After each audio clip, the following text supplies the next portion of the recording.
Welcome back to the Holler. tnholler.com is where you can find us at the TN Holler on Twitter, Facebook, TikTok, all of that good stuff. We also have Hollers hollering across the state. Thanks to your support, we really do appreciate it. Chip in a few bucks a month and get one of these Holler hats like the one I'm wearing. And as always, a special shout out to Elisa Parker. If you're buying or selling a home in Middle Tennessee, do it through her. She's very supportive of us. And if you need a lawyer, Abby Rubenfeld, great friend of ours. All right, we're talking to Mark Herndon, Chattanooga. Appreciate you jumping on here to talk. I am so sorry for your loss, and I apologize in advance. I know this is a really sensitive moment in time for you and your family, and I can't profess to really know how to talk about. Well, neither do I. So I think we're all right. Fair enough. So just to kind of set the table here for people, your son Silas took his own life, I guess. Is that the way to say it? I'm never sure how to say this. Yeah, I don't know. For me, it doesn't matter how you say it, but yeah, he took his own life. He committed suicide. He made a choice that was very calculated because he expressed having no hope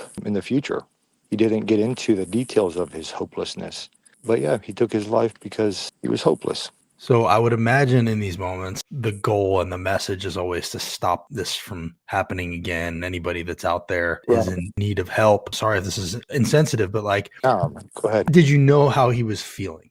No, at the time we did not. Silas had gotten help through school counselor at his school in Chattanooga, the Chattanooga School for the Arts and Science. Over a year ago, through the comfort that he felt through the counseling that was provided through school, he had come out to us as bisexual and not atypical to a family in Tennessee. We have tried to live a life under a certain set of guidelines that we understand that a lot of us share different versions. So yeah, man, we started to grow in our understanding of the things that we thought we understood and believed. Can you get more specific about that? I mean, are we talking about Christianity and faith and that kind of thing? Absolutely. The clash between Christianity, the version of Christianity that we explore in this country, and the fact that there are a lot of people in this world that don't have the same perception of the demands that God has on us, if that makes sense. Yeah. That was a journey that we embarked in, and he'd gotten help seeing a counselor, and his demeanor had seemed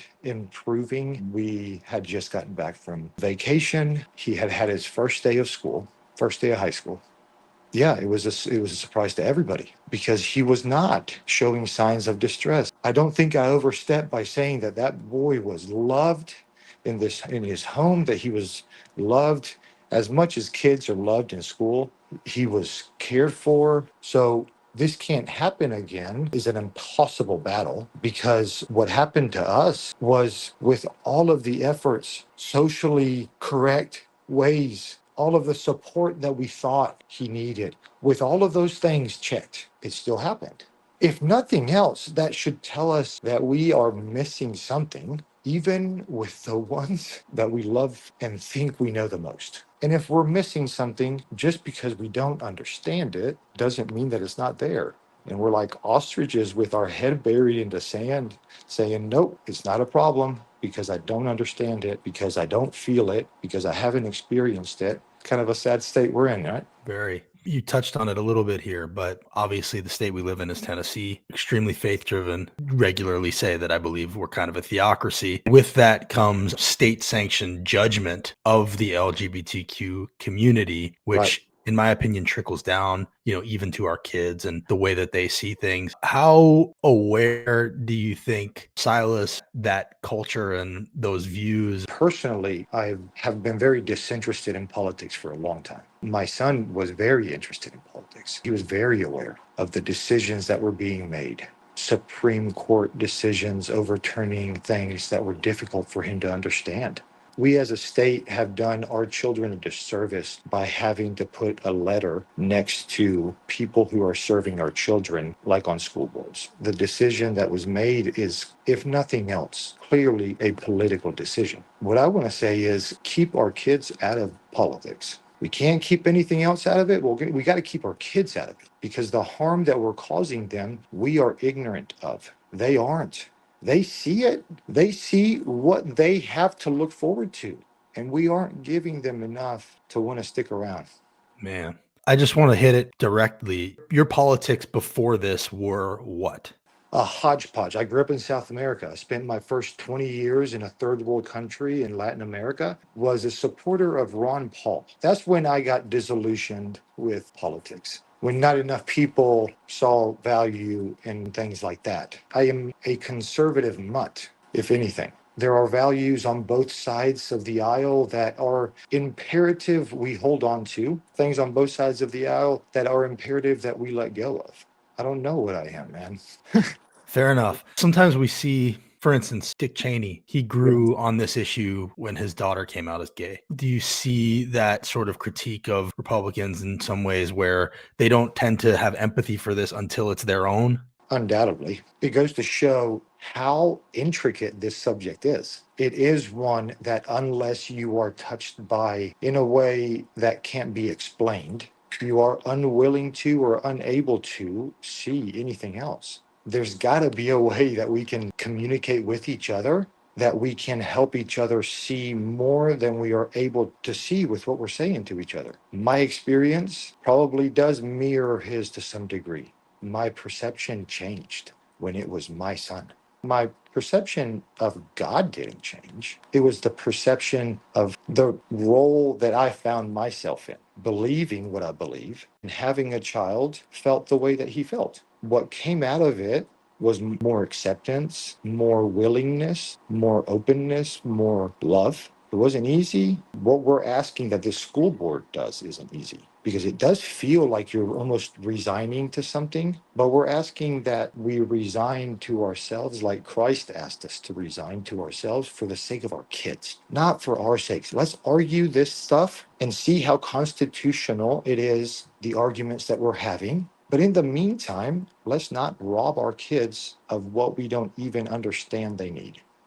That's really well said. Silas was 14. I don't think I said that. What's going on right now in Chattanooga, there's a meeting today at the school board. That's the first meeting, I think, since the last meeting where the school board voted in a close vote to stop a free contract Right. with a group called Centerstone that provided counseling to students in schools. And what seems pretty obvious, and we've heard this from one of the school board members, a large part of the reason that they did this was that there was LGBTQ friendly content that Centerstone was affiliated with, meaning they had like a comic that they Right. used to help LGBTQ students feel comfortable with themselves. And that was enough Right. for this handful of conservative school board members to vote to stop this contract. So one of the no votes on the contract can bring it up for a revote. My understanding is there's a push, get people to show up today at the meeting and ask for that revote. Is that about right? Yeah, as far as I understand it, right now there is a consideration being had at that meeting where we are going to be heard in a very limited way by very limited minutes. And then after that, there will be a vote in which Centerstone can be reinstated the way that it was, with additional stipulations that address some of the concerns, additional backgrounding, stuff like that for some of the counselors that are actually interacting with our students. As far as I understand it, tonight, the board has the ability to vote to reinstate Centerstone and the services that they were providing, which is what we're asking that they do, while they figure out what other options they can offer the people who are concerned and the people that don't understand why there's a need for pamphlets that make others uncomfortable. In the meantime, let's reinstate the services. At the time of the vote, there were a little over 1,000 kids carried those services through the summer. Those kids are still there. Those needs are still there. So let's give whatever help we can, continue to give the help that has been given for 9 years. Let's question the questions that need to be asked, but let's do that with our kids at the forefront of every decision that we're making. And if they haven't been able to articulate a reason